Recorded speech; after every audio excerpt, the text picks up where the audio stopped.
Students, आज हम त्रिभाषा सूत्र का अध्ययन करेंगे, यानी three language formula. Three language formula क्या है? थ्री लैंग्वेज फॉर्मूला माध्यमिक स्तर पर बालक को तीन भाषाओं का अध्ययन करना अनिवार्य बताया गया था। इसे हम त्रिभाषा सूत्र कहते हैं, यानी तीन भाषाओं का अध्ययन। अब त्रिभाषा सूत्र को बहुत सारी समितियों ने इस समितियों को गठित किया गया था। उन समितियों ने तीन भाषाओं के अध्ययन पर का सुझाव दिया था। अब वो तीन भाषाओं का सुझाव किन किन समितियों द्वारा दिया गया था, उनमें समय समय पर कौन से संशोधन किए गए, इसकी हम विस्तृत चर्चा करते हैं। तो हम स्टार्ट करते हैं आज का वीडियो। देखिए, सबसे पहले बता देती हूँ कि ये कौन सी नीति है त्रिभाषा सूत्र की। तो भारत में भाषा शिक्षण संबंधित ये नीति है त्रिभाषा सूत्र, जो भारत सरकार द्वारा विभिन्न राज्यों के मुख्यमंत्रियों के विचार विमर्श द्वारा 1968 में अंगीकार की गई थी। अंतिम रूप ग्रहण करने के लिए यह सूत्र अनेक अवस्थाओं से होकर गुजरा। इस सूत्र के अनुसार बालक को माध्यमिक स्तर पर शिक्षा पूर्ण करने तक तीन भाषाओं का ज्ञान होना अनिवार्य है। तो इसे हम कहते हैं, क्योंकि तीन भाषाओं के अध्ययन की बात की जाती है माध्यमिक स्तर पर, इसलिए इसे त्रिभाषा सूत्र कहा जाता है। सबसे पहले इस सूत्र को का प्रतिपादन किया था केंद्रीय सलाहकार बोर्ड 1956 में। केंद्रीय सलाहकार बोर्ड ने, central advisory board of education ने 1956 में अपनी 23वीं बैठक में, बहुत सारी बैठक इसकी हो चुकी थी, इन्होंने 23वीं बैठक में त्रिभाषा सूत्र का सूत्र प्रतिपादित किया था, दिया था। सबसे पहले त्रिभाषा सूत्र को दो रूपों में दिखाया गया था और दो रूपों को आगे चलकर उन दोनों को फिर सरलीकृत किया गया। और सरलीकृत रूप को मैंने आपको यहाँ दर्शाया है कि जो केंद्रीय सलाहकार बोर्ड 1956 में 23वीं बैठक में जो सूत्र बताए गए थे, वो सूत्र दो थे। उन सूत्रों को मिलाकर उनका सरल रूप आपके सामने बताया गया है। तो सूत्र, इसके अंतर्गत हम पढ़ते हैं सूत्र का प्रतिपादन। ये बात की जा रही है केंद्रीय सलाहकार बोर्ड 1956 ने जो सूत्र प्रतिपादित किया था, उसकी बात की जा रही है। सर्वप्रथम समिति ने दो सूत्रों का प्रतिपादन किया था, यानी भाषा सूत्र, त्रिभाषा सूत्र के दो रूपों का प्रतिपादित किया। उसके बाद दोनों को मिलाकर त्रिभाषा सूत्र का सरलीकृत रूप उन्होंने 1961 में प्रस्तुत किया। अब 1961 में जो तीन भाषाओं का अध्ययन की बात कही गई थी, वो किस प्रकार से है ये देखिए। सबसे पहले क्षेत्रीय भाषा, जो 1961 में संशोधित रूप उसका आया था, इसे हम सरलीकृत रूप कहते हैं। उसमें तीन भाषाएं कौन कौन सी हैं उनकी बात है। पहला है क्षेत्रीय भाषा, क्षेत्र में बोली जाने वाली भाषा। यदि क्षेत्रीय भाषा मातृभाषा से भिन्न है, मातृभाषा और क्षेत्रीय भाषाएं दोनों अलग हैं, तो पहला क्षेत्रीय भाषा, फिर ये दोनों अगर अलग अलग हैं तो क्षेत्रीय भाषा या मातृभाषा दोनों का मिला जुला पाठ्यक्रम, ठीक है। फिर है दूसरा हिंदी या अहिंदी क्षेत्रों में से इनके स्थान पर कोई अन्य भारतीय भाषा, या तो क्षेत्र हिंदी बोलने वाला होगा, या कैसा क्षेत्र होगा, कैसा राज्य होगा जहां हिंदी नहीं बोली जाती है। तो दोनों ही क्षेत्रों में इनके स्थान पर कोई अन्य भारतीय भाषा, किनके स्थान पर? ये क्षेत्रीय भाषा या मातृभाषा के स्थान पर कोई दूसरी भाषा, चाहे वो हिंदी क्षेत्र हो, हिंदी बोलने वाला, या हिंदी ना बोलने वाला अहिंदी क्षेत्र हो, दोनों में पहले समूह में चुने जाने वाली भाषाओं के अतिरिक्त दूसरी भाषा, ठीक है। तो दो भाषाएं हैं। अब तीसरा क्या हो जाएगा? अंग्रेजी या अन्य आधुनिक भारतीय भाषा। तीसरे स्तर पर हम अंग्रेजी का चयन कर सकते हैं, या अन्य कोई भारतीय भाषा का हम तीन भाषाओं के अंतर्गत चयन कर सकते हैं। तो ये CAB ने जो बताया था, उनके आधार पर सरलीकृत रूप ये बता दिया, इसमें इन तीन भाषाओं का बताया है, ठीक है। अब कुछ इस सूत्र में भी कुछ संशोधन किए गए। पहले इन्होंने खुद ही संशोधित करके ये सूत्र को बताया, इसके बाद इस सूत्र में भी संशोधन किए गए, जिनमें प्रमुख दो संशोधन थे। एक 1962 में आया था भावनात्मक एकता समिति, इसमें संशोधन दिए। और दूसरी समिति एक बनाई गई थी, आप सब जानते हैं कि भारतीय शिक्षा आयोग, जिसे हम कोठारी आयोग के नाम से जानते हैं, कोठारी आयोग ने भी इस भाषा सूत्र में अपने तरीके से संशोधन किया। ठीक है, तो पहले हम भावनात्मक एकता समिति की बात करते हैं जो 1962 में बनाई गई थी। तो इसमें इन्होंने दो तरह से बताया है। एक तो हिंदी भाषी क्षेत्रों में भाषा का सूत्र क्या होना चाहिए, और फिर दूसरा अहिंदी भाषी क्षेत्रों में त्रिभाषा सूत्र का क्या प्रारूप होना चाहिए। और इनमें भी हिंदी क्षेत्रों में भी पहले कक्षा 1 से लेके 5 तक यानी निम्न प्राथमिक स्तर पर बताया है, फिर उसके बाद प्राथमिक स्तर पर बताया है उच्च प्राथमिक पर 6 से लेके 8 तक, इसके बाद निम्न माध्यमिक स्तर पर बताया है कितनी भाषाओं का चयन होना चाहिए, और फिर उसका उच्च माध्यमिक स्तर पर भाषाओं के चयन की बात कही है। तो हम सबसे पहले देखते हैं हिंदी भाषी क्षेत्रों के लिए कक्षा 1 से 5 तक। इसमें केवल एक भाषा अनिवार्य होगी जो कि मातृभाषा होगी या क्षेत्रीय भाषा होगी, जिसे बालक माध्यम के रूप में रखेगा। माध्यम के रूप में तो मातृभाषा का चयन करेगा या वो क्षेत्रीय भाषा का चयन करेगा। तो एक भाषा ये अनिवार्य है। अगर बालक चाहे तो दूसरे स्तर पर प्राथमिक शिक्षा में ही 1 से 5 तक में अगर बालक की इच्छा है तो वो स्वेच्छा से किसी भारतीय भाषा का या अंग्रेजी भाषा का इसके साथ में अध्ययन कर सकता है जो उसकी अनिवार्य भाषा है। ठीक है, तो कंपलसरी है एक भाषा और साथ साथ में वो दूसरी भाषा का भी स्वेच्छा से अध्ययन कर सकता है। ठीक है, तो ये हमारा हुआ 1 से लेकर 5 तक।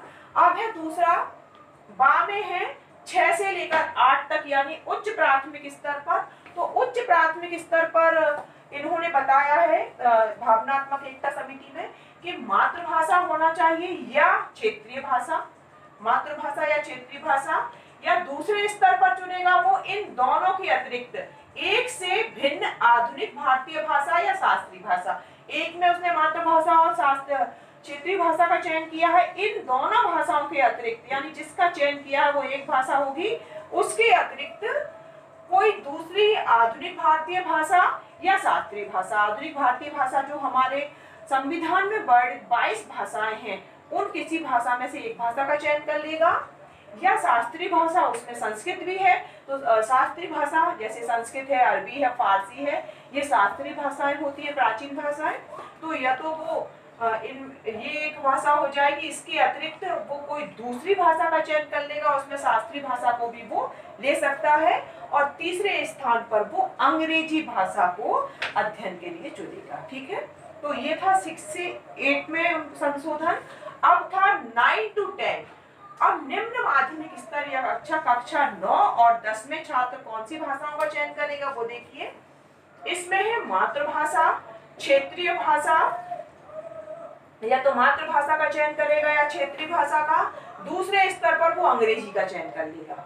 ठीक है, और तीसरे पर पहले में से मातृभाषा क्षेत्रीय भाषा से भिन्न कोई आधुनिक भारतीय भाषा या शास्त्रीय भाषा या विदेशी भाषा।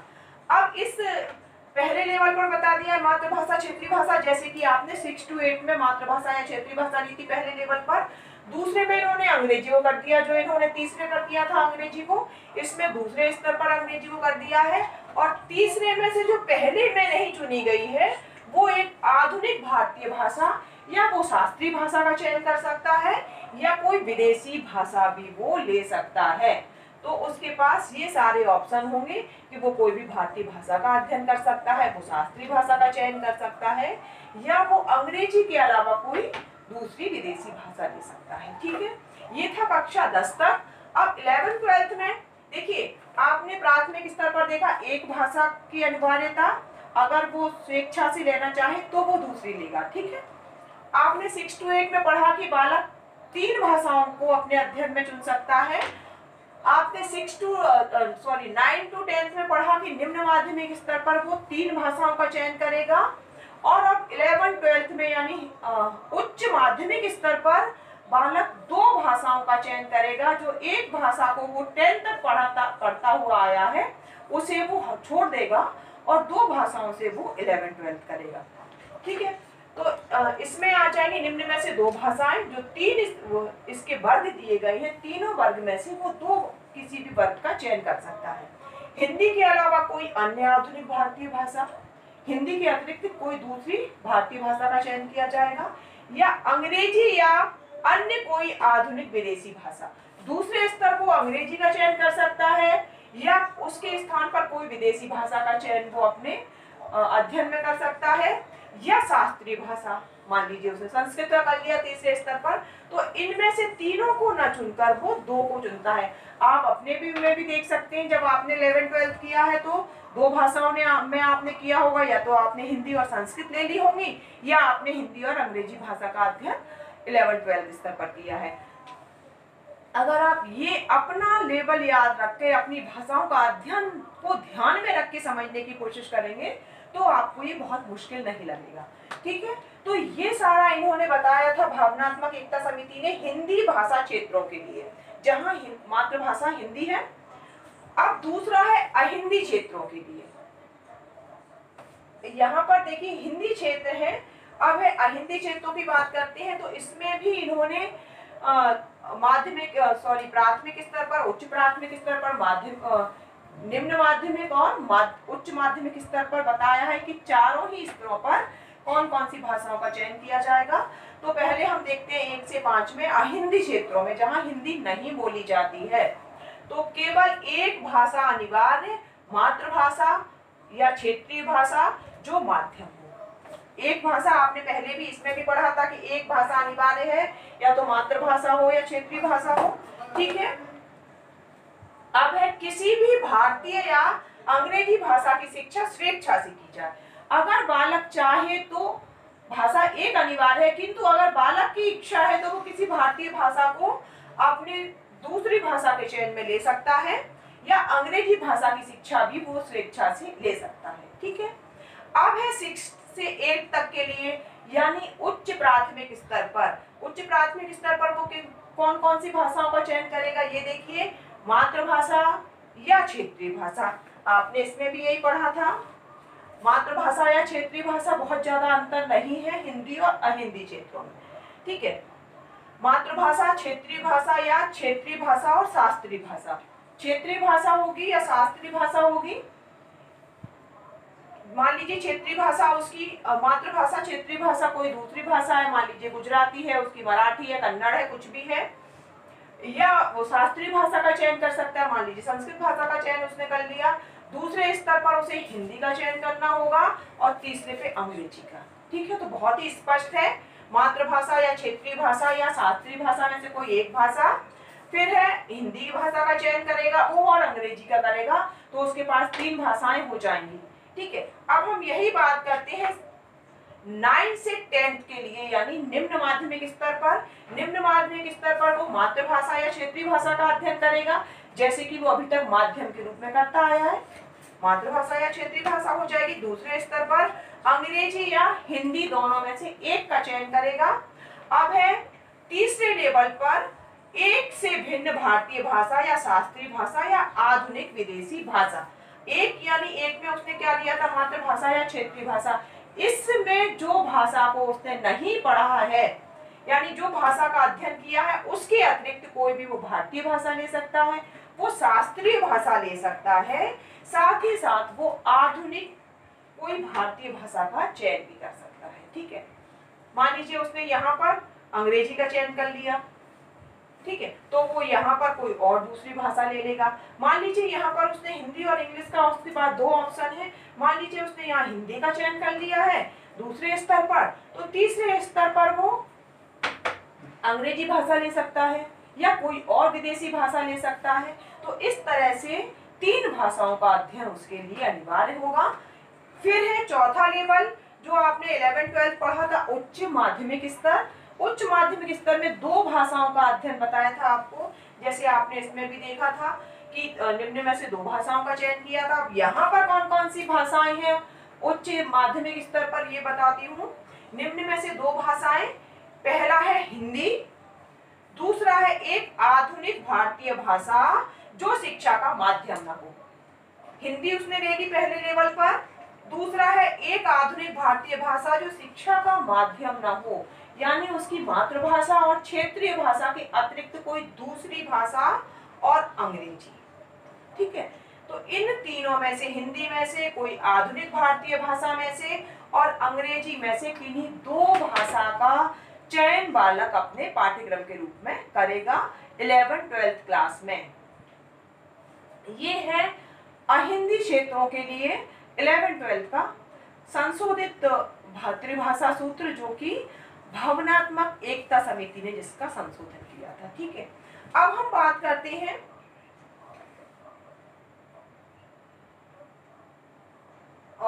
इसकी बात करेंगे कोठारी आयोग, जो हमने बताया था कि इसमें दो लोगों ने, दो समितियों ने संशोधन किया था। एक तो भावनात्मक एकता समिति थी और दूसरा कोठारी आयोग का संशोधन भी बहुत महत्वपूर्ण है।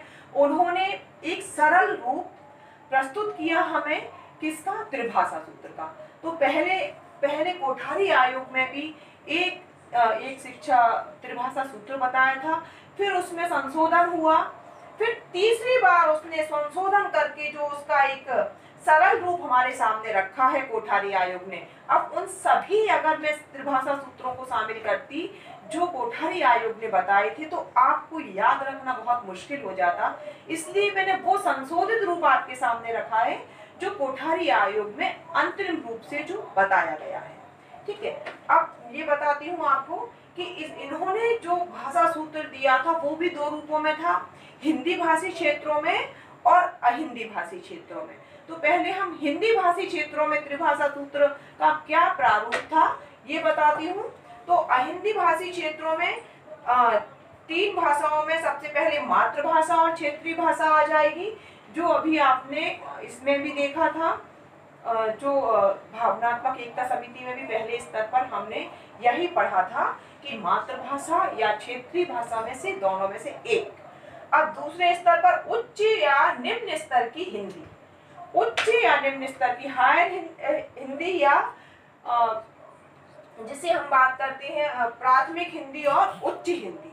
ठीक है, तो अब इन दोनों का अध्ययन, उच्च हिंदी का अध्ययन कब करेगा, जब बालक ने देखिए मातृभाषा और क्षेत्रीय भाषा में दोनों में से एक भाषा आ जाएगी, दूसरे स्तर पर उच्च या निम्न स्तर की हिंदी आ जाएगी। हिंदी का चयन वो करेगा चाहे वो उच्च स्तर की ले या निम्न स्तर की ले।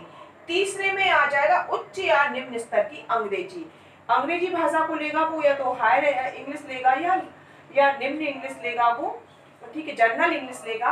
तो इन या तो ये इस रूप में लेगा उच्च स्तर में, या निम्न स्तर की अंग्रेजी लेगा, उच्च स्तर की हिंदी लेगा, निम्न स्तर की हिंदी लेगा, और तीसरी भाषा में वो मातृभाषा या क्षेत्रीय भाषा लेगा। तो आपकी तीन भाषाएं क्लियर है अहिंदी क्षेत्रों में। ठीक है, अब हिंदी क्षेत्रों में उन्होंने क्या बताया, हिंदी क्षेत्रों में मातृभाषा और क्षेत्रीय भाषा। ठीक है, अंग्रेजी या हिंदी यदि अंग्रेजी मातृभाषा में ली गई है, देखिए पहली उसकी मातृभाषा और क्षेत्रीय भाषा हो जाएगी, दूसरा है उसका अंग्रेजी या हिंदी यदि अंग्रेजी मातृभाषा के रूप में ली गई है, या यदि उसने हिंदी को अपना मीडियम, अंग्रेजी भाषा को अपना मीडियम माना हो, अपना माध्यम माना है, तो अंग्रेजी या हिंदी यदि अंग्रेजी भाषा माध्यम के रूप में ली गई है। ठीक है, और इसमें आ जाएगा थर्ड स्तर पर हिंदी के अतिरिक्त एक अन्य भारतीय भाषा। हिंदी के अतिरिक्त, हिंदी तो उसने पहले चयन कर लिया है, फिर उसने हिंदी के अतिरिक्त कोई अन्य भारतीय भाषा, जो इतनी सारी भारत में भाषाएं हैं, जो संविधान में जिन भाषाओं को स्थान दिया गया है, उन भाषाओं में से हिंदी के अतिरिक्त कोई दूसरी भाषा का चयन वो माध्यम के रूप में कर लेगा। तो आपने हिंदी क्षेत्रों में देखा कि कोठारी आयोग ने कितनी भाषाओं का अध्ययन बताया है, और हिंदी क्षेत्रों में बताया है मातृभाषा, क्षेत्रीय भाषा, अंग्रेजी या हिंदी, और फिर है मातृभाषा के रूप में अगर अंग्रेजी ली गई है तो उसमें अंग्रेजी और हिंदी दोनों में से एक का चयन कर लेगा। फिर है हिंदी के अतिरिक्त एक अन्य भारतीय भाषा, हिंदी का चयन ऊपर किया जा चुका है तो वो किसी अन्य भाषा को अपने माध्यम में चुनेगा।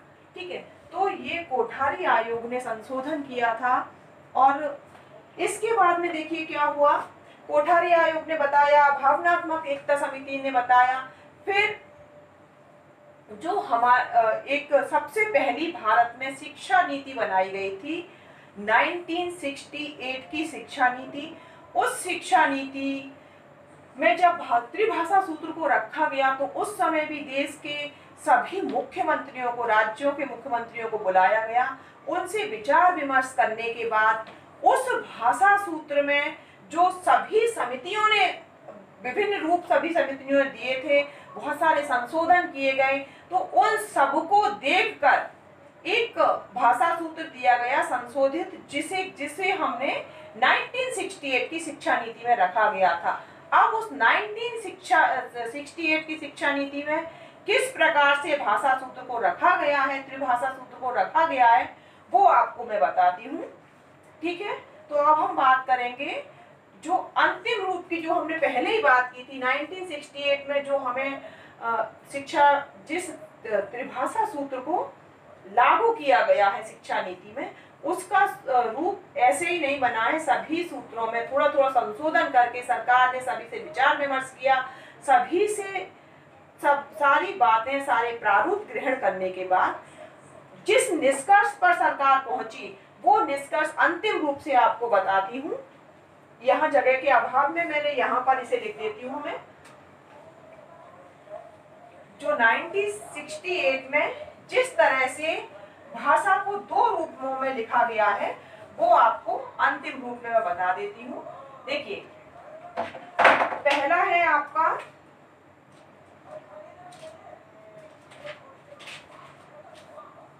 हिंदी भाषी राज्यों में, हिंदी भाषी राज्यों के लिए देखेंगे पहले हम।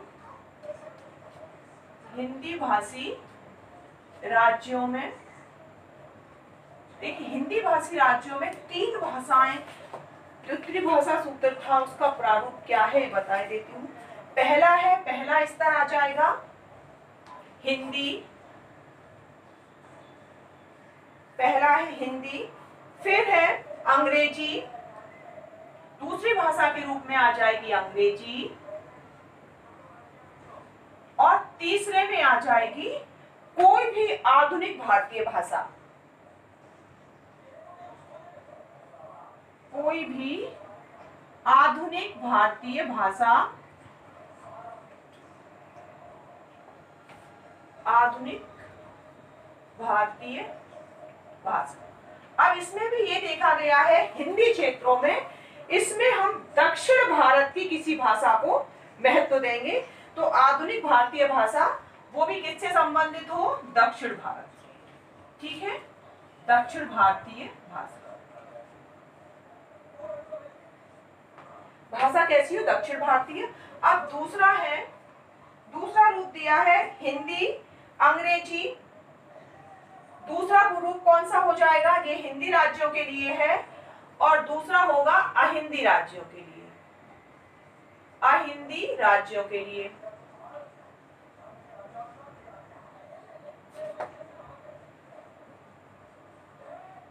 अहिंदी राज्यों के लिए क्या रूप होगा, पहला होगा पहले हिंदी,